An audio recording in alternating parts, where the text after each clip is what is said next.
Años de la ciudad de Panamá y a todos los miembros de la mesa principal.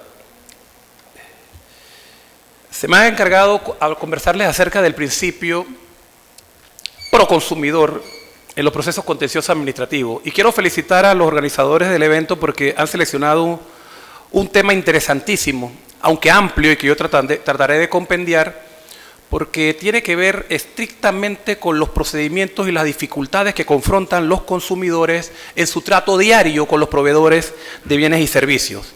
Para eso voy a hacer unas primeras aproximaciones que son importantes. En primero, no hablemos de proceso de protección al consumidor si no estamos en presencia de un consumidor. Eso hay que tenerlo claro. ¿Y qué es un consumidor? La definición está en la Ley 45 de 2007. Persona natural o jurídica que adquiere bienes o servicios finales de cualquier naturaleza. ¿Qué significa eso? Que adquiere los bienes o los productos o los servicios para su consumo personal, familiar o doméstico. Los comerciantes, los empresarios están excluidos de la protección de la normativa del consumidor por una sencilla razón: son profesionales de su actividad. Los que somos consumidores no somos profesionales de la actividad. Eso nos coloca inmediatamente nosotros frente a los proveedores de bienes y servicios en una situación de desventaja. Y esa desventaja no solamente de carácter informativa, sino también de carácter económica. Generalmente somos la parte débil en la contratación. Por eso hoy en día todo el que aborda estos temas habla del contratante débil para referirse al consumidor. Y el principio favor debilis, que identifica su propia condición. Y es susceptible del abuso de posición dominante de los proveedores de bienes y servicios en los contratos de adhesión, que son los contratos que mayoritariamente hoy día se utilizan en las relaciones de consumo. Entonces, teniendo un extremo a un consumidor, en el otro a los proveedores de bienes y servicios, nos encontramos con lo que se denomina la relación de consumo. Y ese principio, que se ha hecho mención aquí ya, que establece el artículo 1 de la Ley 45 del 2007, que vamos a llamarla la Ley Marco de Protección de los Consumidores, dice que su objetivo es preservar el interés superior del consumidor. ¿Y cuál es el interés superior del consumidor? Que reciba un trato mejor, igualitario, que el que recibe el proveedor del bien y servicio. Y la razón es muy sencilla: el principio de la equidad, el principio de la desfavorabilidad, que se traduce en que la normativa deba favorecerlo a él para poder compensar las desigualdades económicas y de información que subyacen en las relaciones de consumo. Es decir, se da un tratamiento desigual jurídico para compensar las desigualdades que en la práctica, en las relaciones de consumo, son desiguales. De esta manera, entonces, la ley busca o propende a ese equilibrio que resulta fundamental. Existiendo entonces una relación de consumo, se producen situaciones interesantísimas. Primero, tenemos ya la garantía fundamental dentro del artículo 49 de la Constitución, que se refiere a la protección de los consumidores. No vamos a repetirlo, pero es el derecho a la información y el derecho a presentar reclamos justos y a obtener respuestas.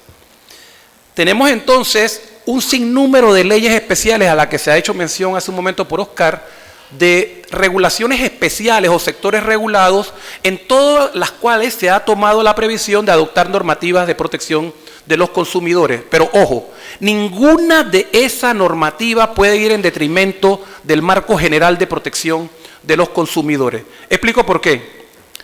Porque esa bifurcación de que haya que presentar demandas o reclamos ante la Superintendencia de Seguros, a la Superintendencia de Banco, a la Autoridad de Servicios Públicos, ante la Codeco, etcétera, plantea un laberinto de puertas a las cuales enfrenta el consumidor.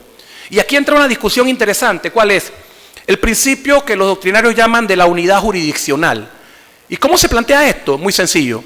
La jurisdicción es una sola. Si ustedes miran el Código Judicial, dice: jurisdicción es la facultad de administrar justicia. Pero es que esa facultad de administrar justicia que la Constitución y la ley reservan al órgano judicial también está presente en jurisdicciones de carácter administrativa o en jurisdicciones especiales. Entonces viene la connotación de entender que, bueno, existen varias jurisdicciones o existe un principio de unidad jurisdiccional. Julio Guanacloche, cuando estudia el principio de la unidad jurisdiccional, refiriéndose a los juzgados de lo mercantil en España, señala que no tiene nada de malo que existan jurisdicciones especiales, que vean temas especiales.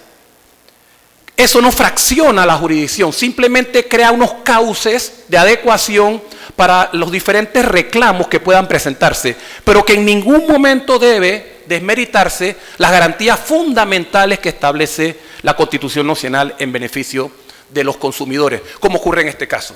Y el maestro Jorge Fábregas lo decía en Estudios Procesales, cuando señalaba, se dan poderes técnicos a veces a profesionales, a técnicos que no son jueces, para que administren justicia. Concretamente se estaba refiriendo a estas llamadas jurisdicciones administrativas o a una jurisdicción general que pudiéramos llamarle contencioso administrativa bajo el artículo 206, numeral 2 de la Constitución y el artículo 97 del Código Judicial, que establece los temas que son de competencia o que deben analizarse en esta jurisdicción.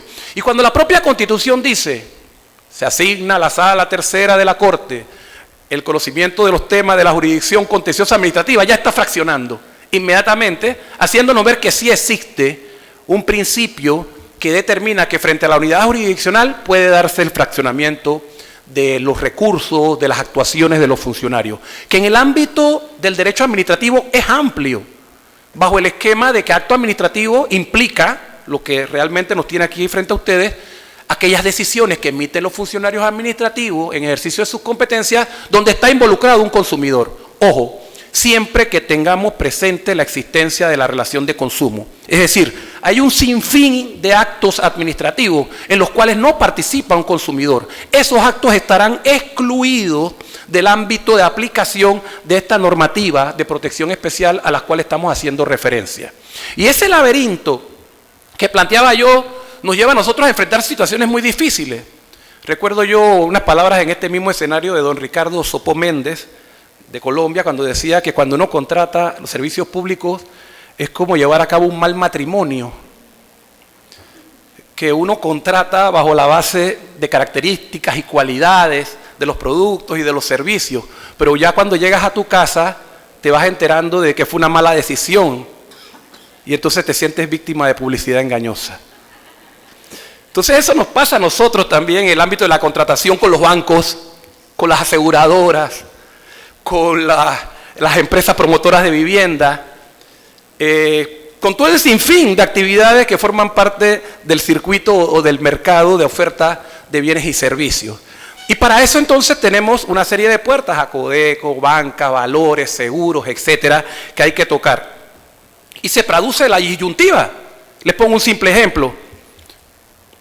Me incrementan la tarifa sin ninguna razón de mi teléfono móvil y yo corro a Acodeco a presentar una queja. ¿Y con qué me encuentro? Con que Acodeco me dice, eso no es de nuestra competencia, eso lo ve la autoridad de los servicios públicos. Bueno, pero es que ahora se me dañó el celular, no sirve, voy a la autoridad de servicios públicos, dice, no, eso no es aquí, eso es en Acodeco. Entonces, pero espérate, explíquenme cómo funciona esto. Entonces, en ese rango, plantea que el abogado que esté en el tema de consumo tenga que estar muy hábil respecto a cuál es la puerta que hay que tocar en cada caso. Esa es la función del abogado. Como dice un amigo mío, es que siempre cargo los problemas ajenos y estoy atribulado, pero luego me acuerdo que soy abogado, cobro y se me pasa. Entonces esa es su función, precisamente.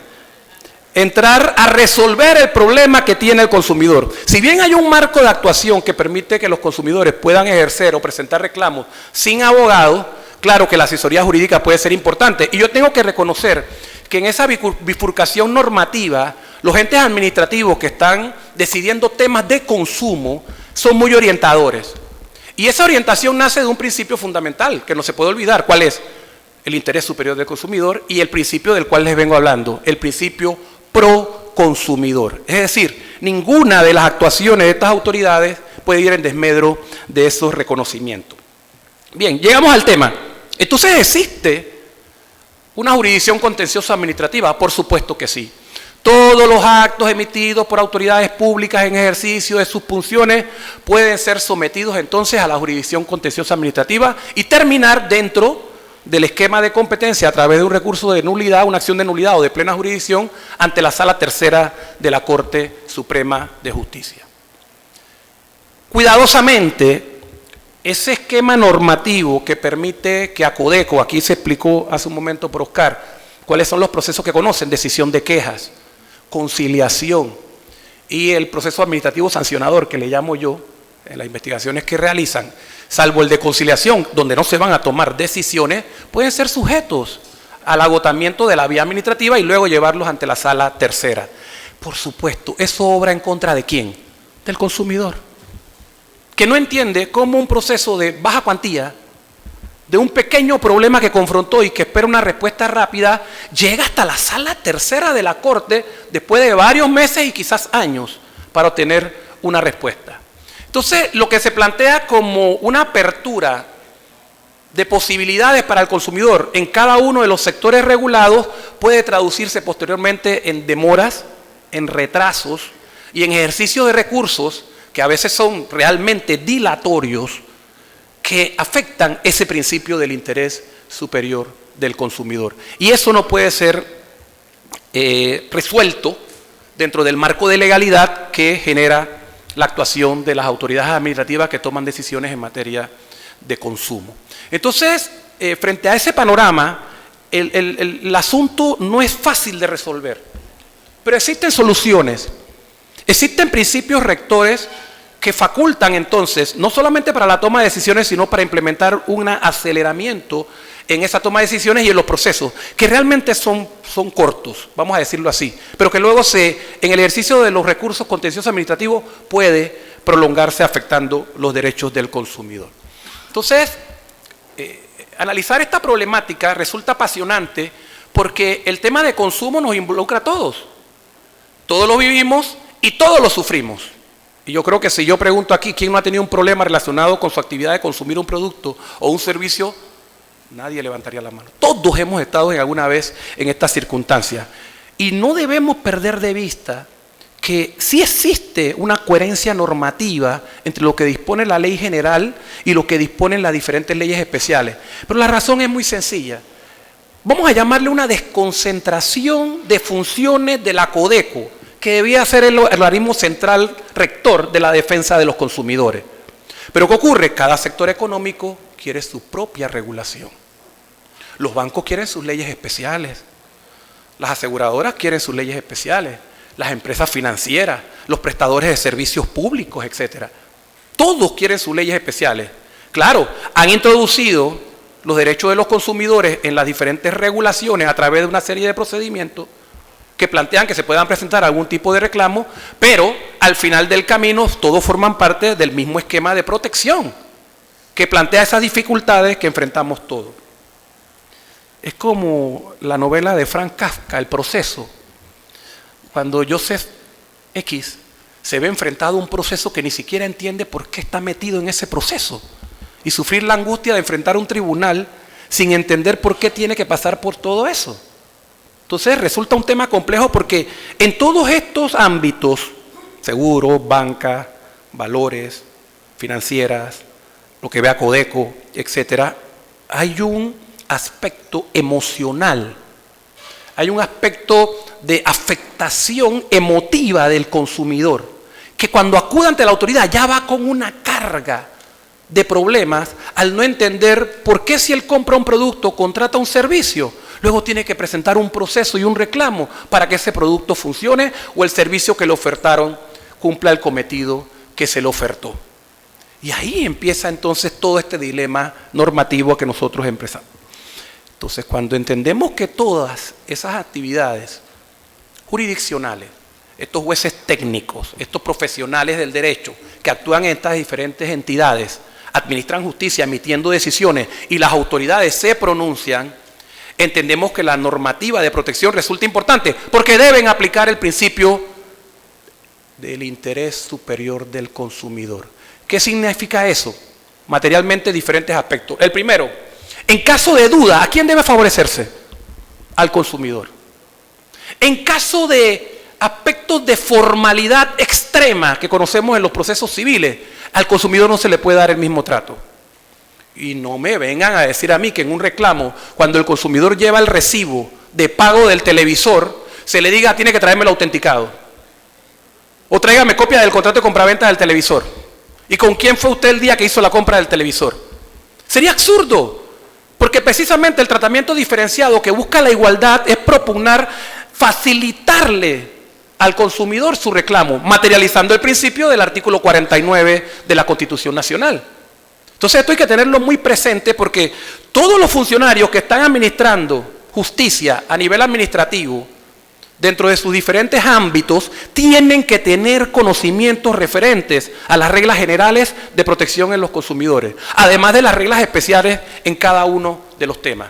Por supuesto, como dije al principio, con la tranquilidad de saber que están en presencia de una relación de consumo, es decir, un proveedor de bienes y servicios y un consumidor de bienes o servicios finales. Bien, para ir concluyendo, porque este tema lo sufre uno mucho, porque donde quiera que uno va, en cualquier foro, en cualquier clase, en cualquier sitio, todo el mundo vive quejándose de las cosas que les ocurren cuando acuden a los mercados de bienes y servicios. Y luego a veces dar respuesta a tantas posibilidades no resulta fácil. Lo importante entonces para los estudiosos del derecho, para los estudiantes, para los profesionales, para los jueces, para los operadores, etc., conocer la especialidad de la materia. Eso sí, no podemos nunca pasarlo por alto. Pero ¿qué ocurre en la jurisprudencia de lo contencioso administrativo? Concretamente de la Sala Tercera. Efectivamente, recursos de plena jurisdicción ha conocido la Sala Tercera de la Corte. Entonces debemos entender que el control de los actos de la administración pública, cuando son llevados a la Sala Tercera, también demandan, dentro de la especialidad y competencia de esa sala, el conocimiento de la materia de protección de los consumidores. Porque es la decisión final. Aun cuando se trate de un proceso de baja cuantía o una decisión que no tenga una trascendencia nacional, pero sí es la afectación del humilde consumidor que quiere una respuesta y que ha tenido que soportar todo ese proceso largo de la vía gubernativa para llegar a la Sala Tercera. Entonces solamente seleccioné dos casos concretos para terminar de la jurisprudencia. El primero es un fallo del 13 de enero del año 2006, bajo la ponencia del magistrado Adán Arnulfo Arjona. En este proceso, un consumidor que había adquirido un vehículo a través de una empresa de leasing, se le estaba obligando a que él contratara los seguros con la empresa aseguradora que quería la compañía de leasing. Fíjese hasta dónde llega el tema a la Sala Tercera. Y la Sala claramente dice que el acto administrativo que decidió que esa decisión era ilegal y que no solamente violaba la libre competencia y la libre concurrencia, afectaba el interés superior del consumidor y el derecho de elegir libremente cuál era la aseguradora de su preferencia. Ahí tenemos un simple ejemplo de una decisión emitida por la Sala Tercera. Y otra, más reciente, del 31 de octubre de 2018, bajo la ponencia del magistrado Abel Zamorano, donde un consumidor que había llenado en una estación de combustible su auto con gasolina, el auto se le contaminó y se le dañó. Tuvo que llegar a la Sala Tercera para obtener una respuesta. Al final, porque la empresa alegaba que había dudas de que la gasolina que se le había echado al tanque del consumidor estaba o no contaminada. Señores, en este caso, que el consumidor tenga que soportar la carga de la prueba para poder comprobar que la gasolina que le pusieron en su tanque no estaba contaminada o sí estaba, es una cosa que rompe cualquier esquema de este interés superior de los consumidores.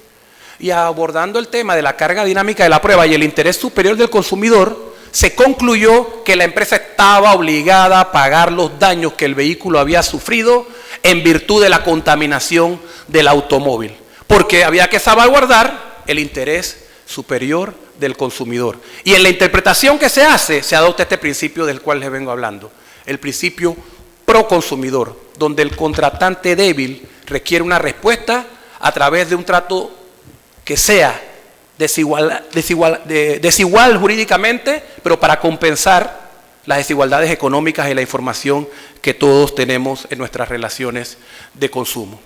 El camino está trazado, hay que seguir trabajando, el conocimiento y la academia son lo más importante de cara a poder solventar los problemas que diariamente se confrontan en las necesidades que tenemos todos los otros, que como dijo John Fitzgerald Kennedy hace muchos años, todos somos consumidores y el Estado está en la necesidad y el deber de salvaguardar nuestros derechos. Muchas gracias.